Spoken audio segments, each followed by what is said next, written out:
பவுலின் கடிதங்கள் ஒரு புது மதத்தின் தோற்றமும் கட்டமைப்பும். பவுலின் மடல்கள் புனிதமான வெளிப்பாடுகள் அல்ல, அவை ஒரு திறமையான சமய நிறுவனரின் அதிகாரப்பூர்வ சுற்றறிக்கைகள். இயேசுவை நேரில் பார்த்திராத பவுல் தனது விரிவாக்கம் நோக்கத்திற்காக ஒரு கற்பனை பிம்பத்தை உருவாக்கி அதை உலகச் சந்தைக்கேற்ற விற்பனை உத்தியாக மாற்றினார். இது இறையியல் அல்ல, ஒரு புதிய மார்க்கத்தை பேரரசு முழுவதும் பரப்ப அவர் தீட்டிய வணிகத் திட்டம். வரலாற்று ரீதியாக பார்த்தால் இயேசு ஒரு தோல்வியுற்ற சீர்திருத்தவாதி. அவரது குழுவின் அறியாமையும் ஆவணப்படுத்தப்படாத அவர்களது போதனைகளும் அந்த இயக்கத்தை அழிவின் விளிம்பிற்கே கொண்டு சென்றன. ஆனால் பவுல் அந்த பலவீனத்தையே தனது பலமாக்கிக் கொண்டார்.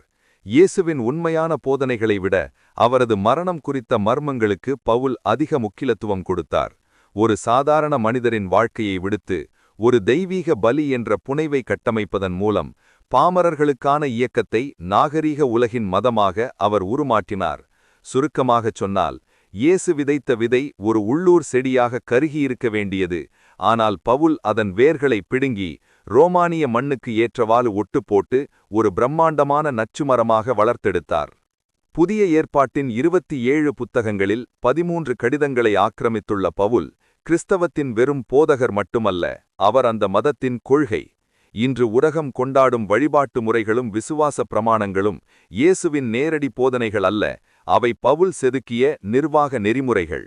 வரலாற்று யதார்த்தத்தில் இயேசு ஒரு தற்காலிக அதிர்வாக மட்டுமே யூத மதத்திற்குள் தோன்றி மறைந்தவர்.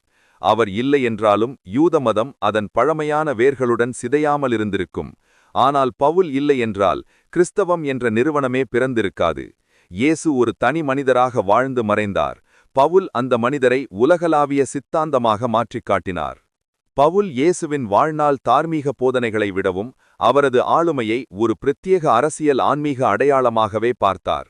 மலைப்பொழிவின் அறநெறிகளை விட சிலுவை மரணத்தையும் உயிர்த்தெழுதலையும் ஒரு மீட்புக்கான சூத்திரமாக பவுல் முன்னிறுத்தினார். சுருக்கமாகச் சொன்னால், இயேசுவின் வாழ்க்கையை வழிநடத்துவதற்கான பாடமாக பார்க்காமல் இயேசுவின் மரணத்தை ஒரு புதிய மத கட்டமைப்பிற்கான கருவியாக பவுல் பயன்படுத்திக் கொண்டார். இதன் மூலம் ஒரு சமூக புரட்சியாளரின் போதனைகள் அனைத்தும் ஒரு மாயாஜால இறையியலாக உருமாற்றம் செய்யப்பட்டன. பவுல் மேற்கொண்ட மிக துணிச்சலான நிர்வாக நடவடிக்கை கிறிஸ்தவத்தின் வேர்களிலிருந்த யூத அடையாளத்தை அறுத்து எறியுதலாகும். ஒரு பன்னாட்டு நிறுவனம் புதிய சந்தைக்குள் நுழையும்போது வாடிக்கையாளர்களை தடுக்கும் சிக்கலான விதிமுறைகளை நீக்கி பயனர் எளிமையை உருவாக்குவது போல பவுல் செயல்பட்டார். பவுலின் கடிதங்கள் பல்வேறு பிரிவுகளாக பிரிக்கப்படுகின்றன. ஆய்வாளர்களின் கருத்தின்படி பவுலின் பெயரில் உள்ள அனைத்து கடிதங்களும் அவராலேயே எழுதப்பட்டவை அல்ல. ஏதோ ஒரு புனித நூலாகவோ அல்லது தத்துவ கட்டுரையாகவோ எழுதப்பட்டவை அல்ல. மாறாக அந்தந்த ஊர்களிலிருந்த சபைகளில் எழுந்த நடைமுறை மற்றும் நிர்வாக பிரச்சினைகளை தீர்க்க எழுதப்பட்ட சூழல் சார்ந்த ஆவணங்களாகும். அவை எழுதப்பட்ட சூழல் மற்றும் நம்பகத்தன்மையின் அடிப்படையில் பிரிக்கப்படுகின்றன. விருத்த சேதனம், கடினமான உணவு கட்டுப்பாடுகள் போன்ற யூத மதத்தின் நுழைவு தடைகளை அவர் ரத்து செய்தார்.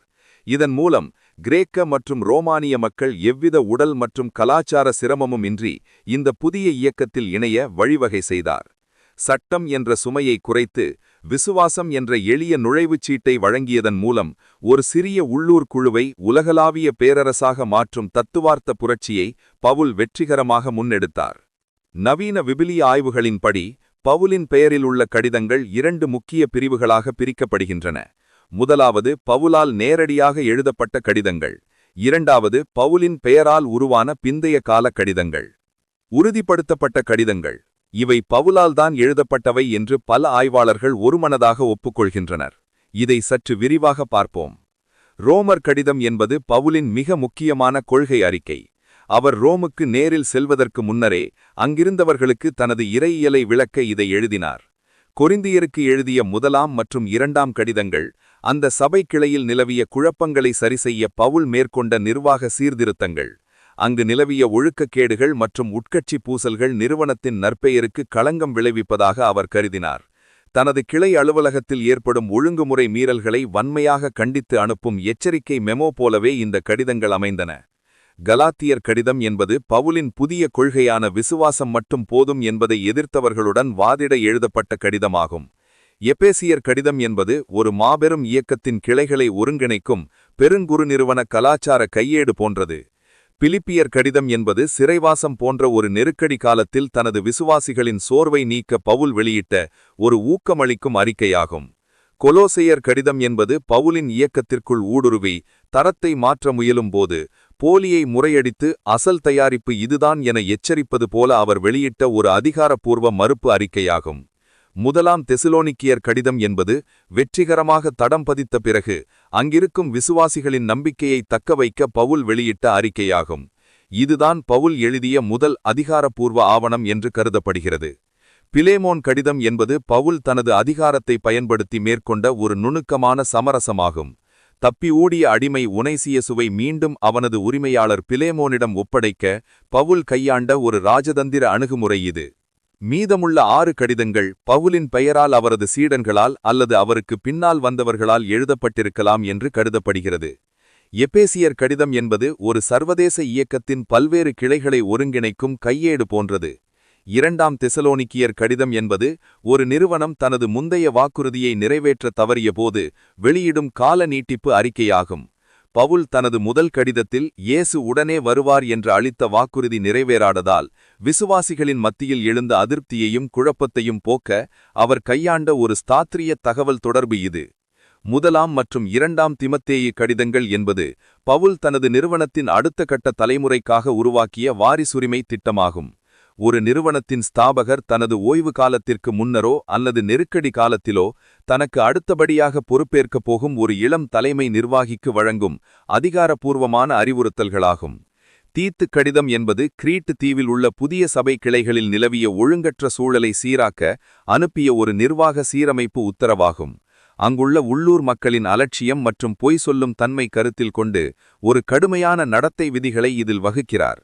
எபிரேயருக்கு எழுதிய கடிதம் என்பது யூத மதத்தின் பழைய இயக்க நடைமுறைகளை ரத்து செய்துவிட்டு புதிய கிறிஸ்தவ மாடலை நிலைநாட்டும் ஒரு மறுசீரமைப்பு ஆவணமாகும். நவீன ஆய்வாளர்களின் கூற்றுப்படி இது பவுலால் நேரடியாக எழுதப்படவில்லை என்றாலும் பவுல் உருவாக்கிய நிறுவனத்தின் கொள்கைகளை அடுத்த கட்டத்திற்கு எடுத்துச் சென்ற ஒரு தலைமை ஆலோசகராக எழுதப்பட்டதாகும். அப்போஸ்தலர் நடபடிகள் என்பது ஒரு நிறுவனத்தின் வளர்ச்சி பாதையை விளக்கும் ஆண்டறிக்கை போன்றது. இது புனிதமாக எழுதப்பட்டதை விட ஒரு சிறிய ஸ்டார்ட் அப் இயக்கம் எப்படி ஐரோப்பா மற்றும் ரோமானிய சந்தைகளுக்கு விரிவடைந்து பன்னாட்டு நிறுவனமாக வளர்ந்தது என்பதை நியாயப்படுத்தும் மார்க்கெட்டிங் வரலாறாகும்.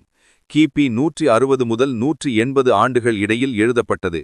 இந்நூலின் 2வது பகுதி முழுவதும் பவுலின் சாதனைகளை மட்டுமே முன்னிறுத்துகிறது. இந்நூல் ரோமானிய அதிகாரிகளுக்கு நாங்கள் அரசுக்கு எதிரானவர்கள் அல்ல என்ற செய்தியை தொடர்ந்து சொல்கிறது.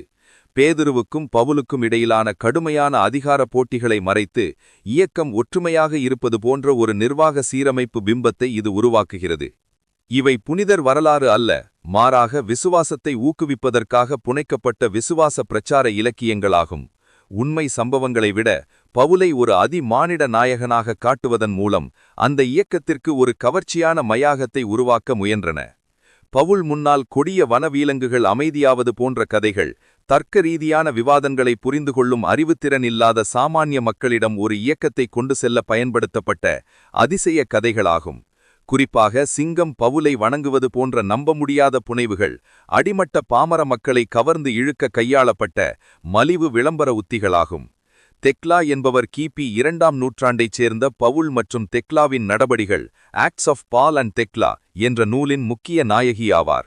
இவர் பவுல் என்னும் பிராண்ட் உருவாக்கிய வெற்றிக் கதையாகும். இவரை ஒரு வரலாற்று நபர் என்பதை விட பவுலின் இயக்கத்தை பரப்ப உருவாக்கப்பட்ட ஒரு கதாநாடக பிம்பமாகவே ஆய்வாளர்கள் பார்க்கின்றனர். தெக்லா தனது வாழ்நாள் வளத்தை துறந்து பவுலை பின்பற்றுவது போன்ற கதை பாரம்பரிய குடும்ப அமைப்பிலிருந்து பெண்களை விடுவித்து அவர்களை இயக்கத்தின் முழு நேர பணியாளர்களாக மாற்ற தூண்டியது. நெருப்பில் எரியப்பட்டும் தெக்லா உயிர் பிழைப்பது போன்ற அதிசய கதைகள் அந்த நிறுவனத்தின் மீதான தீவிர விசுவாசத்தை பாமர மக்களின் மத்தியில் விதைக்க பயன்படுத்தப்பட்ட மலிவு விளம்பர உத்திகளாகும். தர்க்க ரீதியான விவாதங்களை புரிந்து கொள்ளாத பாமர மக்களை கவர பவுல் சிறையில் பாடும்போது நிலநடுக்கம் ஏற்பட்டு சிறைக்கதவுகள் திறப்பது போன்ற கதைகள் ஒரு இயக்கத்தின் தடைபடாத வளர்ச்சியை நிரூபிக்க அதிசய கதைகளாகும். பவுலின் பயணங்களும் அவரது கடிதங்களும் சபைகளும் வெறும் சமூக கட்டமைப்பை உருவாக்குவதற்காக எழுதப்பட்டவை அல்ல. அவை ஒரு புதிய மதத்தை நிறுவுவதை நோக்கமாக கொண்டவை. ஒரு மதம் என்பது கடவுளின் மாறாத கட்டளைகளின் அடிப்படையில் அமைய வேண்டும். ஆனால் பவுல் பழைய ஏற்பாட்டு இறைவாக்கினர்களையும் மோசேயின் சட்டங்களையும் ஆரம்பத்தில் தனது வாதங்களுக்கு சாதகமாக பயன்படுத்திக் கொண்டு பின்னர் அந்த அடிப்படை சட்டங்களையே நிராகரித்து தனது சொந்த கருத்துக்களை புகுத்தினார். இயேசு இறைவனின் கட்டளைகளுக்கு கீழ்ப்படிவதை வலியுறுத்திய நிலையில் பவுலோ இயேசுவின் மீது வைக்கும் நம்பிக்கை மட்டுமே போதும் என்று போதித்தார். இதனாலேயே பல அறிஞர்கள் இதனை இயேசுவின் மார்க்கம் என்று அழைக்காமல் பவுலின் மார்க்கம் என்று குறிப்பிடுகின்றனர். இறை கட்டளைகளை மாற்றியமைத்த ஒரு மனிதரை பின்பற்றுவது ஒருவரை உண்மையான இறைவழியிலிருந்து திசை திருப்புமே தவிர கடவுளோடு இணைக்காது. எனவே மனிதரால் மாற்றப்பட்ட இந்த விதிகளை பின்பற்றுவது கடவுளின் அங்கீகாரத்தை பெற்றுத்தராது.